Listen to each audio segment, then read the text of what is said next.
Good morning.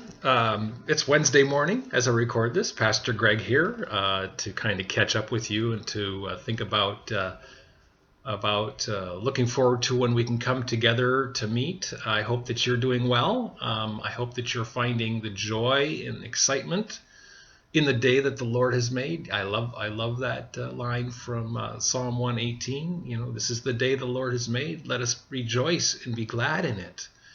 Every day we should be glad in our relationship with Him, and that's so important for us to not forget as we come together in a different format that we're not necessarily used to. But here we are, and I'm glad that we're able to do this. This is kind of a different thing for me, and it's a different thing for you as well. And we keep learning new things all the time, and so we look forward to the time where we can come together again, I think. Well, as you know, this is Holy Week. Holy Week is, of course, a busy time in the church.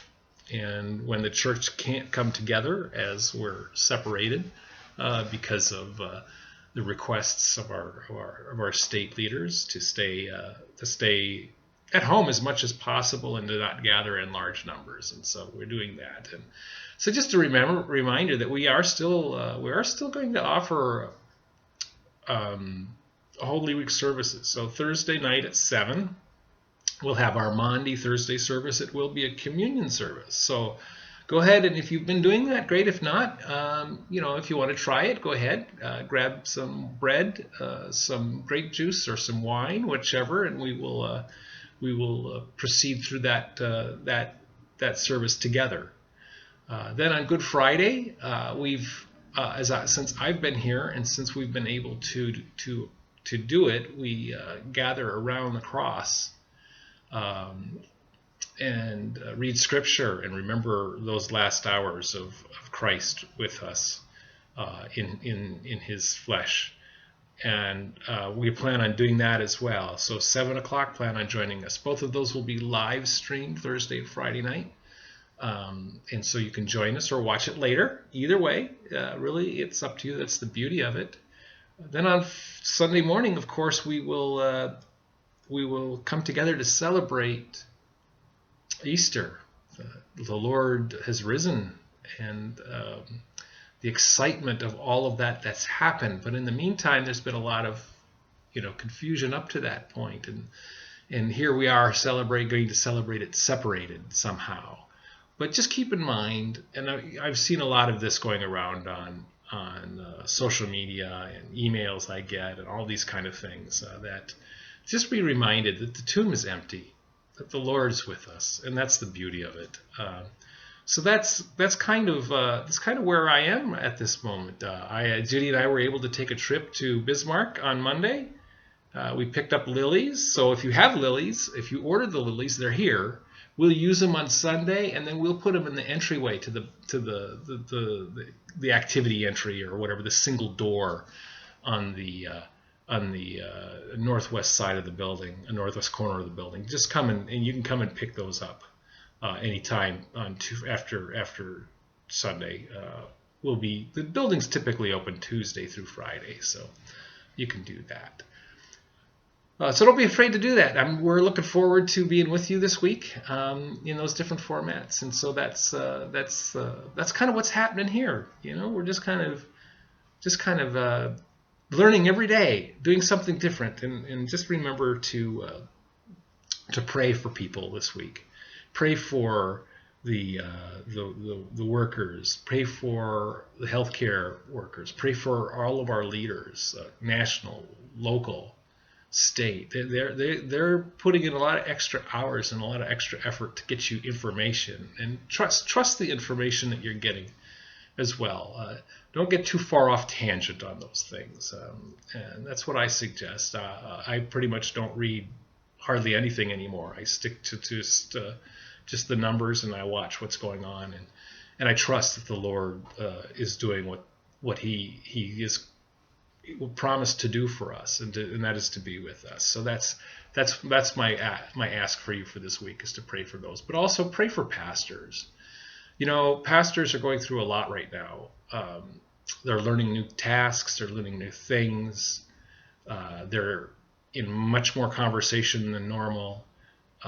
They're still trying to produce meaningful messages for you, so keep them in your prayers as well. That's really important, um, to let them know, and let them know that you're doing that. They like to hear that, you're taking care of prayer for them, or that you can, that you're thinking about them. That's something we don't, as pastors, hear a whole lot, and so don't hesitate to do that. So that being said, midweek I always like to talk a little bit about one of the texts, for Sunday, and I kind of want to look at John 20, verses 1 through 18. Now I have to admit I'm batting around for Sunday, either using the John text or the Matthew text, Matthew 28 text, because I think it might speak to me a little bit more. But right now, for this little get together, I want to talk about the John text, and there's a couple reasons that I want to use that text for today. And first of all is that, Mary goes to the tomb. This is, of course, the resurrection story. Mary goes to the tomb and finds it empty. I don't know. That would be an eerie feeling, I think. The idea that she comes to the tomb to do whatever it is that she came to do, whether it was to grieve or to, depending on which gospel you follow. There's different reasons that she might have gone to the tomb, but the fact is that she went to the tomb early, and she found it empty. Now, I don't know how you feel, but that would be scary. She was confused. She was worried. She was concerned. Where had they laid my Lord? She had lost the Lord. She had lost God. Think about that. I always do. I always think about that idea that she had lost the Lord. She had lost their teacher. Where did he go? Who took him? Who was it that stole the body? Why did they move him? There were so many things going through her head. And I thought about that, and I thought, we're kind of like that now. We're kind of confused. We're worried. We're concerned. We have all of those same feelings because we don't know what has happened. We don't know for sure where we're headed. We don't know what the next steps are going to be. And that's where she was. She had lost her teacher. She had lost everything that she could think of. And here she is at the empty tomb, worried and fretted. So think about Mary looking for the Lord. And so she sees the one person. The guards are gone, or they're, depending on which, or they've fainted, or they were, whatever. The guards have left. The tomb is empty. The stone had been rolled away. And Mary's standing there outside the tomb, and there's this person there. This person that she thinks is the gardener. And so she asks this gardener, where have you laid my Lord? Where have you put God, right? And she's crying, and she's fearful, and she's worried. And the shepherd says her voice, Mary. And she hears the Lord. She hears the shepherd's voice. And she knows that the Lord is there with her. He hadn't gone anywhere. He was still there. The tomb was empty, and yet he's still here. And that's the gospel news for us this week. And that's what we have to cling to, is the promise of the resurrection and our own resurrection. And that the Lord is with us. The Lord is walking with us. That's what I've been preaching on all Lent. And that's what I'm going to preach on Sunday. I just don't know if I'm going to use the John text or the Matthew text. They're both wonderful texts. I'm just not sure yet. So be prepared with both. But the idea that Mary heard the shepherd and she understood his voice. She heard his voice. The shepherd calls and he hears.